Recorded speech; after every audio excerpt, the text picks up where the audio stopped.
All right, let's do video number 5 here with polynomials, and these are going to be multiplying special cases. And still, I don't want you to forget to add exponents when multiplying. After multiplying, combine your like terms, and answers are always going to be in standard form. We are still going to use the FOIL method.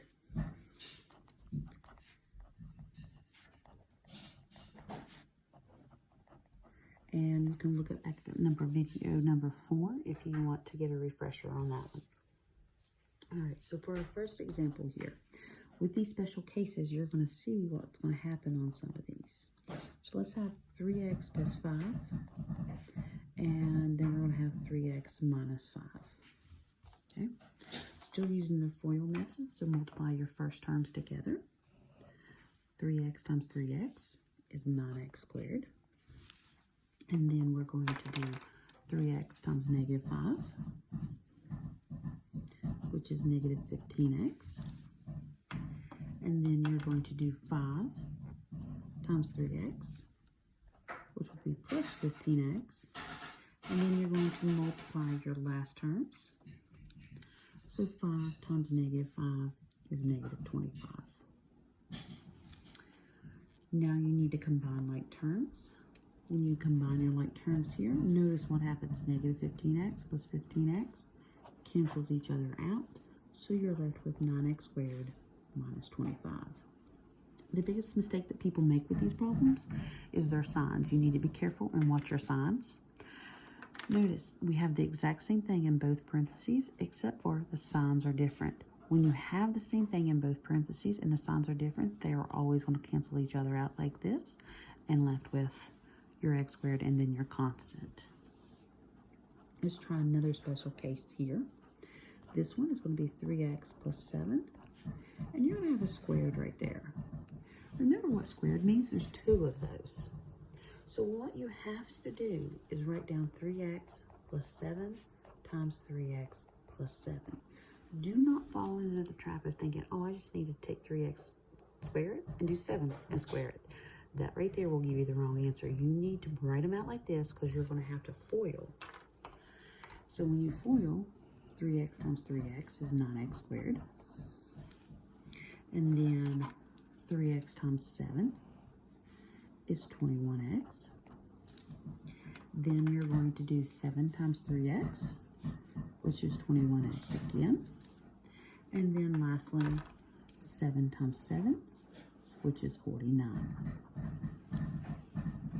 Now, when you kind of combine the like terms here in the middle, notice those do not cancel out like they do up here. This is why you just don't want to do 3x squared and 7 squared, because it will not give you that middle term that you're looking for right there. Plus 49. And I'm sorry about all the drumming that's been happening. My son is working on his drums. That's what quarantine life gives you. We're trying to all work together. 5x plus 2y and 3x minus 8y. This is our third special case. Notice this one we have 2 variables, but we're still going to use the same FOIL method that we have been using on the other problems. 5x times 3x, 15x squared. Then we're going to have 5x times negative 8y. So that gives us negative 40xy. And then you're going to multiply the 2y times 3x, which is going to give us positive 6. And you always want to keep your variables in alphabetical order. So we're going to keep it as xy. Even though y, and then it was x, we're going to keep them in alphabetical order. It doesn't matter which way we put them. We just have a tendency to like them in alphabetical order with math. And then you're going to do your last term. So 2y times negative 8y. So that gives you negative 16. And remember, y times y is y squared. Okay. Combine your like terms. So your like terms are right here in the middle. So we've got 15x squared. Negative 40xy plus 6xy gives us negative 34xy minus 16y squared. And let's do one more example. And, or 1 minute, I'm sorry, let's do 2 more examples. So with those 2 more examples, I'm going to turn my page here. Let's do x minus 2 times a trinomial. So x squared plus 3x minus 8. So a binomial times a trinomial. Okay. We're going to use that same idea that we have had before. This x is going to get multiplied with all 3 terms. This negative 2 gets multiplied with all 3 terms. So let's take x times x squared, x to the 3rd. X times 3x is 3x squared. X times negative 8 is negative 8x. Now let's take the negative 2 times all 3 terms.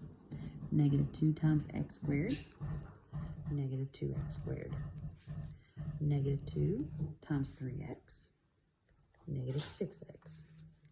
And negative 2 times negative 8 is plus 16. All right. Now you want to go through here and combine your like terms. You want to look for each term, each exponent separately. So are there any other x cubes?